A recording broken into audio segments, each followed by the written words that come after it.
Sebastian had seen what had happened. "You didn't recognize yourself," he chuckled. "Let's hope it's the same for them." He glanced in the other direction and Matt felt his mouth go dry as two policemen appeared, both carrying semi-automatic machine guns, walking through the bus yard. They could have been here for any number of reasons, but instantly Matt knew that they were looking for him. Pedro asked something in Spanish and Sebastian rescued him from the moment the other boy had woken up. Matt had known that he too had remembered the dream conversation of the night before. He might not be happy, but he wasn't going to leave Matt.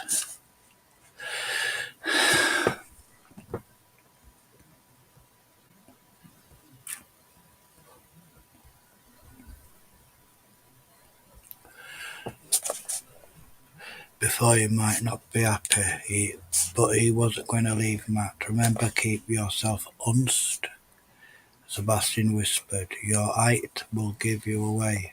And there, take this." Sebastian handed Matt a large bundle tied in white sacking. Matt didn't know what was inside. He wasn't even sure it was luggage or merely a sort of prop to make them seem more like real travellers. But he understands Sebastian's energy double over with the bundle balanced on his shoulders and back of his neck. Matt looked like a servant carrying the luggage for his master.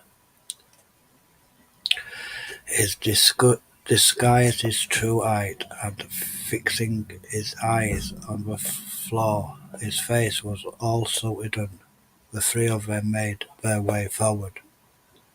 The policeman moved slowly through the crowd, which parted to let him pass. People were careful to avoid their eyes. "This way," Sebastian said quietly.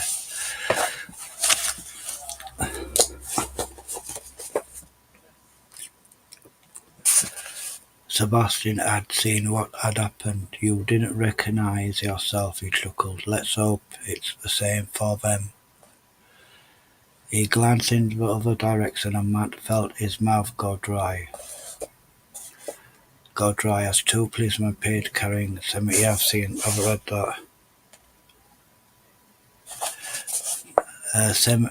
Automatic machine guns walking through bus yard. They could have been there for any number of reasons, but instantly Matt knew that they were looking for him. Pedro asked something in Spanish and Sebastian reassured him from the moment the other boy had woken up. Matt had known that he too had remembered the dream conversation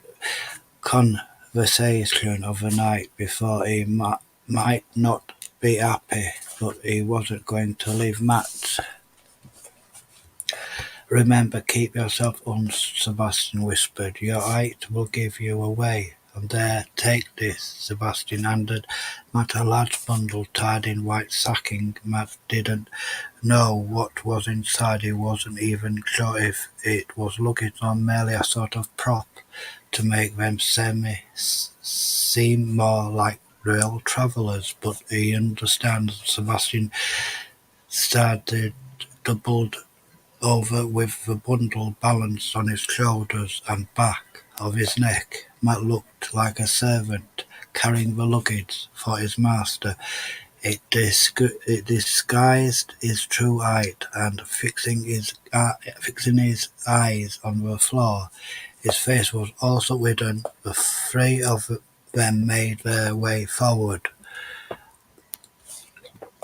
The police moved slowly through the crowd, which parted to let them pass. People were careful to avoid their eyes this way, Sebastian said quietly.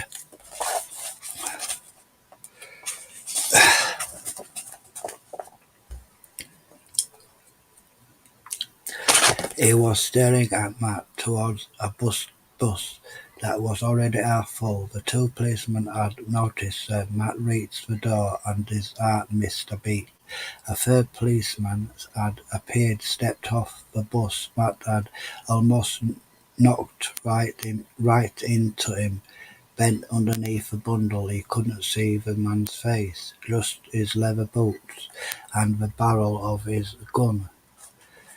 But then the policeman said something, and with a hollow feeling in his stomach, Matt knew that he had just asked him a question. He said nothing. The policeman repeated what he had just said, and then a hand grabbed hold of the bundle and tore it off his back. For a terrible moment he thought it was the policeman, but it was Sebastian. He was shouting at Matt in Spanish, and before he could react, Sebastian had slapped him hard on the side of his face. Sebastian hit him a second time, then threw him into the bus. Matt was sent flying onto the floor.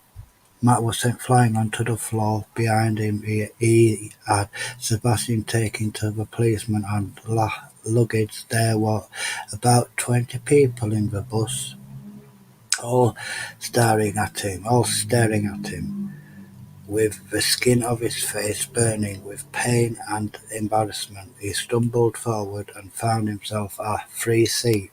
Pedro got onto the bus and Sebastian followed him. The man sat next to him and Sebastian followed him. The man sat next to Matt but didn't say anything more. People got on, some with tethered goats, others with baskets packed with live chickens. Soon every seat was taken, and the aisle was full with people squatting on the floor. Finally the driver arrived. He swung himself into his seat and turned on the engine. The entry bus began to rattle and shake. The driver slammed the engine into gear and the bus lunged forward and began to cross the yard, looking out for the window. Matt saw the police walking away. That was close. Sebastian growled. He went on in a low voice. I had to hurt you because the policeman was becoming suspicious. I told him you were my nephew and that you were an idiot. I didn't. You had brain damage, which is why you hadn't shown him more respect. Was he looking for me? Yes, he told me just how they're offering a huge reward, many hundreds of dollars for your discovery. They're still saying that you're involved with terrorists. But why there? The police. But why there? The police. Why are they doing this? Because someone has paid them. Why do you think maybe Arikuro wouldn't be so welcoming for you? You will never be safe as long as you're in Peru, and without a passport there's no way you're going to get out.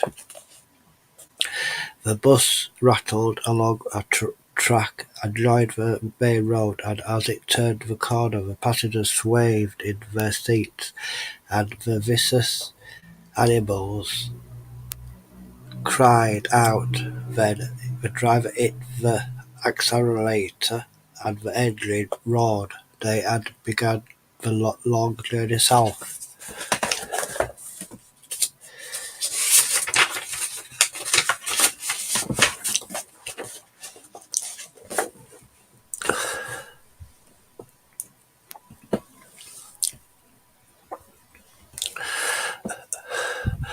Subscribe, hit the bell, share, like, thank you. Click on the screen on my videos, watch my videos from start to finish. Click on my thumbnail, please. Subscribe and all, thank you.